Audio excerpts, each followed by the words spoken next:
AP assembly వర్షాకాల సమావేశాలు ఈ నెల 18 నుంచి ప్రారంభం కానున్నాయి. అయితే కూటమి అధికారంలోకి వచ్చిన తర్వాత ఇవి 4 సమావేశాలు.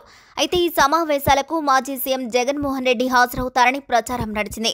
మారిన పరిస్థితుల నేపథ్యంలో ఆయన సమావేశాలకు హాజరైతే మంచిదని వైసీపీ సీనియర్లు సలహా ఇచ్చినట్లు ప్రచారం జరిగింది. ఇక మరోవైపు వైఎస్ఆర్ కాంగ్రెస్ పార్టీ ఎమ్మెల్యేలు సైతం ఆయనపై ఒత్తిడి చేస్తున్నట్లు టాక్ నడిచింది. మరోవైపు ఈ సమావేశాలకు హాజరు కాకుంటే నిబంధనల మేరకు వైసీపీ ఎమ్మెల్యేలపై అనర్హత వేటు పడుతుందని కూటమి నేతల నుంచి వినిపించింది. త్వరలో పులివెందులకు ఉప ఎన్నిక రాబోతుందని, జగన్ శాసనసభ సమావేశాలకు హాజరు కాకుంటే జరిగేది అదేనని ఏపీ డిప్యూటీ స్పీకర్ రఘురామకృష్ణరాజు స్పష్టం చేశారు. కానీ వైఎస్ఆర్ కాంగ్రెస్ పార్టీ నుంచి ఎటువంటి చలనం లేదు. గడిచిన ఎన్నికల్లో వైఎస్ఆర్ కాంగ్రెస్ పార్టీ దారుణంగా ఓడిపోయింది. కేవలం 11 సీట్లకు మాత్రమే పరిమితమైంది. అందుకే నిబంధనల మేరకు వైఎస్ఆర్ కాంగ్రెస్ పార్టీకి ప్రతిపక్ష హోదా దక్కలేదు. జగన్మోహన్ రెడ్డికి ప్రతిపక్ష హోదా కూడా ఇవ్వలేదు. అయితే ప్రతిపక్ష హోదా ఇవ్వకపోతే తాను అసెంబ్లీకి రానని తెగేసి చెప్పారు జగన్మోహన్ రెడ్డి. అన్నట్లుగానే గత 3 సమావేశాలకు ఆయన హాజరు కాలేదు. ఈసారి కూడా ఆయన అసెంబ్లీ హాల్కి వచ్చేలా లేరు. ఇక జగన్ సహా ఎమ్మెల్యేలు ఎవరూ అసెంబ్లీలో అడుగుపెట్టడానికి ఇష్టపడట్లేదు. దీంతో వీరందరిపై నిబంధనల ప్రకారం అనర్హత వేటు పడుతుందా, ఏం జరుగుతుంది అనే చర్చ నడుస్తుంది.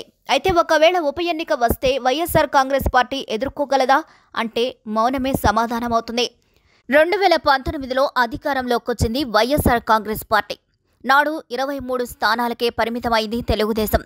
సుదీర్ఘకాలం సీఎంగా బాధ్యతలు స్వీకరించిన చంద్రబాబు హుందాగా సభకొచ్చారు. నాటి గవర్నర్ ప్రసంగం వినడమే కాదు, స్పీకర్ తమ్మినేని సీతారాం ఎంపిక సమయంలో సైతం ప్రతిపక్ష గౌరవ పాత్ర పోషించారు. అయితే నాడు చంద్రబాబును టార్గెట్ చేసుకుని వైఎస్ఆర్ కాంగ్రెస్ పార్టీ ఎమ్మెల్యేలు, మంత్రులు రెచ్చిపోయారు. కానీ చంద్రబాబు వాటన్నింటినీ తట్టుకొని శాసనసభలో నిలబడ్డారు. అయితే ఆయన కుటుంబంపై దాడి ఆత్మగౌరవాన్ని దెబ్బతీసేలా కామెంట్స్ చేశారు.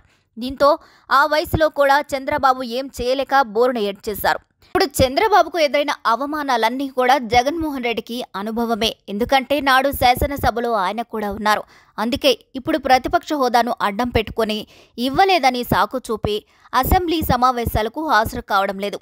ఇప్పుడు నిబంధనల ప్రకారం 60 రోజుల సెషన్కు హాజరు కాకపోతే అనర్హత వేటు పడుతుందన్న భయం వైఎస్ఆర్ కాంగ్రెస్ పార్టీకి వెంటాడుతోంది. అయితే అనర్హత వేటు ద్వారా సానుభూతి పొందుతామని, కానీ సభకు వెళ్లే ప్రసక్తే లేదని జగన్మోహన్ రెడ్డి తేల్చి చెప్తున్నారు. కానీ ఓ 6 వైఎస్ఆర్ కాంగ్రెస్ పార్టీ ఎమ్మెల్యేలు సభకు హాజరయ్యేందుకు సిద్ధంగా ఉంటున్నారని ప్రచారం నడుస్తుంది. అయితే ఇంకా సమయం ఉండడంతో దీనిపై వైఎస్ఆర్ కాంగ్రెస్ పార్టీ ఒక ప్రకటన జారీ చేసే అవకాశం అయితే ఉంది. ఆ ప్రకటన ఎలా ఉండబోతుందో చూడాలి. మరి ఈ వీడియోపై మీ అభిప్రాయాన్ని కామెంట్ చేసేయండి. మరిన్ని వీడియోస్ కోసం మా ఛానల్ని లైక్ చేయండి, షేర్ చేయండి, సబ్స్క్రైబ్ చేయండి.